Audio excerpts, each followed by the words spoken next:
cooperation. Now for this hour, we start with Japan. U.S. President Donald Trump has congratulated Japanese Prime Minister Sanae Takaichi on her coalition's projected landslide victory in Sunday's snap elections. Trump has expressed his support, wishing Takaichi great success in her leadership in a post on his Truth Social platform. Takaichi has thanked Trump for his endorsement, highlighting the limitless potential of the U.S.-Japan alliance. She has also confirmed plans to visit the White House this spring to strengthen bilateral ties. Takaichi has emphasized that the partnership is built on deep trust and cooperation, marking the continued close relationship between the two nations. Now we welcome Dr. Asta Chada. She's an Associate Professor of International Relations, joins us live from Kyoto, Japan. Thank you very much, Dr. Chada, for joining us. Good to see you. Good to see you too. Now, as these polls and the results come in, how do you think the recent, the latest coalition between Ishin and LDP has played in these elections, and what role do you think moving forward will this coalition be playing? Absolutely, as you mentioned, this was one of the testing times for this new coalition, between LDP and Japan Innovation Party. And if we look at the results, it looks like Prime Minister Sanae Takaichi called the snap election with a very calculated idea of future, and she probably also is feeling happy now, having won the country's mandate, because LDP alone has won 316 seats, which is quite enough. And together, this coalition has achieved a two-thirds supermajority, which they wanted to achieve. Not only that, I think it's also more important to see what the other coalition has ended up achieving, which is the Centrist Reform Alliance. And they have suffered a devastating loss. So, I mean, overall, for domestic policy, for economic policy in Japan, and for security policy, looks like people have favored Prime Minister Sanae Takaichi's vision when it comes to whether it's about her idea of, formalizing Japan's military status, or her idea of enabling or lifting bans on weapons exports in terms of security, or her idea of aggressive fiscal policy. Looks like all of those plans are now good to go, and she can, pretty much stay on plan and fulfill her election promises. Thank you, Dr. Chada, for sharing that. Now we welcome Mr. Collins Chong-Yu Keith from Kuala Lumpur for this as well. Mr. Keith, thank you very much for joining us as well. Now, thank you. Now, as we see the results come in, how do you think President Trump's endorsement played a role in this as well, the results as well? And what challenges do you think that Sanae Takaichi faces in practically moving her, promises that she has made to actually, in practical terms? Yeah, even without the endorsement of President Trump, we have foreseen that Takaichi will just have this kind of resounding victory as now being seen, and of course we've seen how this bold new approach, and on the wave of this momentum that she has been riding for the past couple of months now, especially in renewing the whole new term on what it means to have a secured Japan in terms of its own security interests, and of course also to present a new way forward in terms of economic rejuvenation, and of course the endorsement by President Trump has also enabled Takaichi to also have this kind of joint synergy in terms of having these shared aspirations, and of course also to have this kind of endorsement will mean that whatever the new visions and approaches of Takaichi have now been endorsed also by external powers, especially by Washington, the closest needed ally of Japan. So, and the way forward for now for Takaichi is of course to present a bold new measure for Japan in terms of further doubling down on what it means to bring Japan forward in terms of maintaining the core concerns and the main tenets of Japan's interest now, which is to ensure that the economic returns, and as well as ensuring peace and stability in the region, ensuring also the future security of Japan, and this will also mean that that whatever it takes to ensure that Japan is safe and secure, and whether with regards to threats from China or North Korea, and of course other domains or theaters, including Taiwan, and this will mean that there's going to be a strengthened, even deeper security partnership with not only with the U.S. but also with any other powers that Takaichi, under the Takaichi administration, would think will be of great importance to Japan.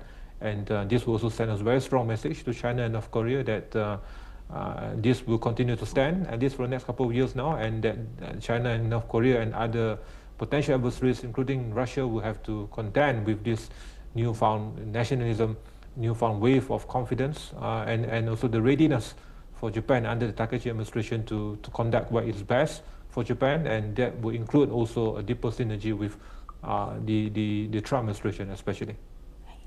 Thank you, Mr. Keith, for sharing that. Now, Dr. Chada, Japan traditionally looking at Japanese leaders, especially from LDP, they have been very cautious when speaking about China and Taiwan overall, which it was new, fresh air for Japan to see President Takaichi being so firm about her stance. How do you think this move of her being very firm on her stance has changed or is reflecting the changing stance of Japan, including the Japanese politics and including the people of Japan? Professor, that's a brilliant question. I mean, sorry. Thank you. It's a brilliant question. I mean, I would like to point out three things specifically with regard to what you just mentioned. One is the idea of her in some way reflecting Prime Minister Abe's vision. In that sense, I would say her stance on China, on Taiwan, on Japanese security, on the need for revitalizing Japanese economy are in some way a continuity of the vision that Prime Minister Abe had. And in that vision, there are several important partners that my fellow panelists mentioned. United States being top of the game there, but also other countries, including European partners or India for that matter, for Japan's own Indo-Pacific vision. The second point I'd like to stress on is the fact that Sanae Takaichi, as a prime minister, has definitely broken some glass ceilings. One being her being the first female prime minister, but also she reflecting this newfound confidence in Japan to be able to get out of this loop of in high inflation and low income, the loop of Japan having lost decades of being the technology giant that it once used to be. The fact that Japan did not have enough military capabilities, and Prime Minister Sanae Takaichi, through her vocal stance, whether it's regarding Taiwan security and equating it with Japan, or whether it's with speaking on Ukraine today is East Asia tomorrow, which in a way, I mean, it was not her stance, but she kind of reflects that Prime Minister Kishida's stance in that way, because she continues to look at international developments that are happening across the globe and try and find a space for Japan in being both a leader normatively and also in terms of being able to contribute significantly. So she has really brought that fresh stance. But number three, and more important, is to look at what is her vision of Japan at the end of the day. Most of her predecessors have talked about Japan as the anchor for United States security policy in the Indo-Pacific, but she is the one that is very committed to bringing forth strategic investments into Japan, into very high growth sectors. Previous prime ministers have expressed that vision, but she's the one that is seen as being probably the most potent in terms of propelling this vision into reality. So she's very interested in bringing high growth sectors like AI, semiconductors, quantum technologies into Japan. She feels that they do not need to raise tax revenue, because let's not forget this election was also one on addressing people's anxieties with regard to Japanese economy. So she feels if the growing economy can bring enough corporate earnings and personal income, there would not be a need to raise the tax revenue. It would naturally be high because people would be earning high.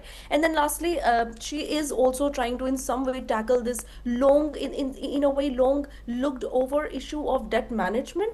And her idea is that, she wants to shift those targets. She's even before this election was called out, she came out with this Honebuto, her basic policy that talks about separating growth investments from current expenditure.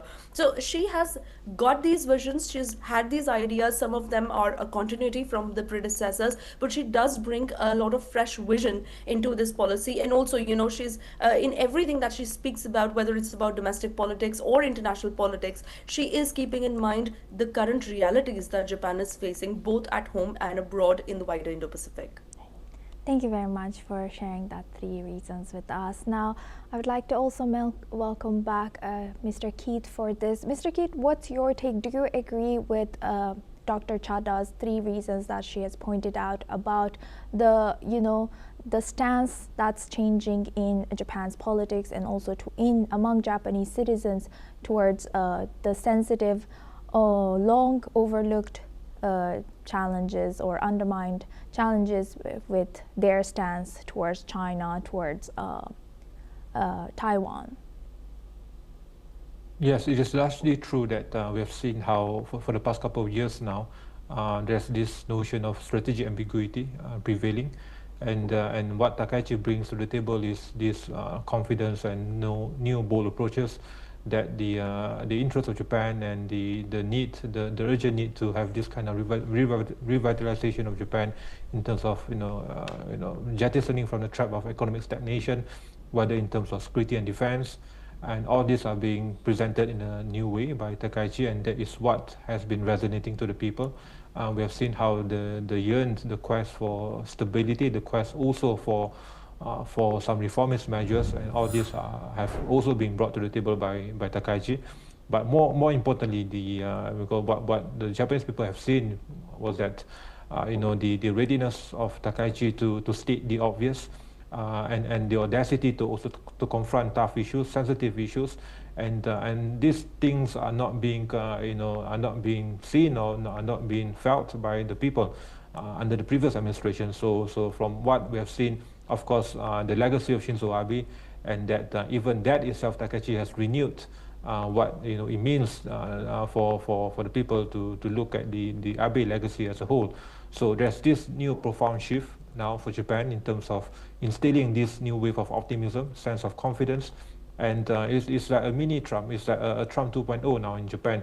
The readiness and the practical realism of what Takaichi has been doing to state the facts, to state the obvious, to point out the hard truths that Japan is facing now, and that by stating this, Japanese people can sense that Takaichi is sincere and is bold enough, to take on the great challenges, and is bold enough, more importantly, also to correct the wrongs that have been there for maybe years or decades now, but have not got the political will to be corrected by the previous administrations. And this is what the people have seen, and this is what we are seeing now for the next for this coming term, and that there will be this hardened stance on national resilience, reindustrialization policies, hard deterrence over strategic ambiguity, and there's this new profound sense of confidence also with this backing by President Trump, and of course the newfound synergy and strength in other alliances, including with in Quad, this state capacity focus instead of this new venture of globalist multilateralism. This is what President Trump has wanted also, and I think this is really good news for Takaichi, and it remains to be seen how all this can be translated into practical returns to the people. But I have full confidence that Takaichi can shoulder this huge responsibility, and to ensure that Japan is also having this newfound wave of rejuvenation in the next couple of years now. But most importantly, this will spell good positive impact to the region as well. Yes. And of course, it's a newfound warning also to China and North Korea. Thank you for highlighting that, and thank you very much, Mr. Keith and Dr. Chada, for sharing that insight. Please stay with us. Now we move on to Taiwan.